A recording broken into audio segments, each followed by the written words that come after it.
Football বিশ্বকাপের final ঘিরে বাড়ছে উত্তেজনা। আর্জেন্টিনা স্পেনের শিরোপা নির্ধারণী ম্যাচ দেখতে গ্যালারিতে থাকছেন যুক্তরাষ্ট্রের প্রেসিডেন্ট ডোনাল্ড ট্রাম্প। স্টেডিয়ামে আরও উপস্থিত থাকবেন স্পেনের রাজা ষষ্ঠ ফিলিপ, রানী লেতিজিয়ার ও দেশটির প্রধানমন্ত্রী পেদ্রো সানচেজ। তবে নিজ দেশে ফাইনাল ম্যাচ দেখতে যাবেন না আর্জেন্টিনার প্রেসিডেন্ট হাভিয়ের মিলেই। বিশ্বকাপের সমাপনী উৎসব ঘিরে ইতোমধ্যে নিউ ইয়র্ক ও নিউ জার্সিতে শুরু হয়েছে বর্ণিল আয়োজন। মাইনুদ্দিন মাসুমের রিপোর্ট। ফিফা ওয়ার্ল্ড কাপের ফাইনাল ম্যাচ দেখতে স্টেডিয়ামে থাকছেন যুক্তরাষ্ট্রের প্রেসিডেন্ট ডোনাল্ড ট্রাম্প।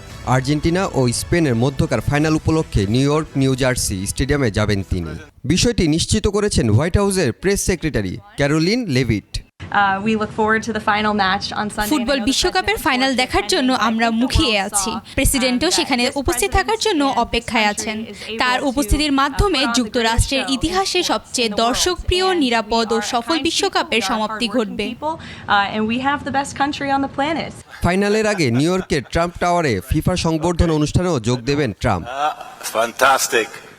তবে নিজ দেশের ফাইনাল ম্যাচ দেখতে নিউ ইয়র্ক ও নিউ জার্সিতে যাবেন না আর্জেন্টিনার প্রেসিডেন্ট হাভিয়ের মিলেই। তার ধারণা, স্টেডিয়ামে উপস্থিত হলে দলের জন্য অশুভ কিছু হতে পারে। নিজ বাসভবন অলিভোস থেকেই পুরো খেলা দেখবেন তিনি। এদিকে গ্যালারির ভিআইপি বক্সে স্পেনের রাজা ষষ্ঠ ফিলিপ ও রানী লেটিজিয়ার সঙ্গে বসে ম্যাচ উপভোগ করবেন দেশটির প্রধানমন্ত্রী পেদ্রো সানচেজ। বিশ্বকাপ ফাইনালকে ঘিরে উৎসবের আমেজ ছড়িয়ে পড়েছে নিউ ইয়র্ক ও নিউ জার্সিতে। জার্সি সিটির লিবার্টি স্টেট পার্কে ড্রোন শোতে আকাশ জুড়ে ভেসে উঠেছে আর্জেন্টিনা ও স্পেনের পতাকা, দুদলের প্রতীক ও বিশ্বকাপ ফাইনালের লোগো, যা উপস্থিত দর্শকদের করেছে মুগ্ধ। এখন নিউ ইয়র্ক, নিউ জার্সি স্টেডিয়ামে বিশ্বকাপের শেষ লড়াই ঘিরে রয়েছে পুরো বিশ্বের নজর। মাইনুদ্দিন মাসুম, 21 টেলিভিশন।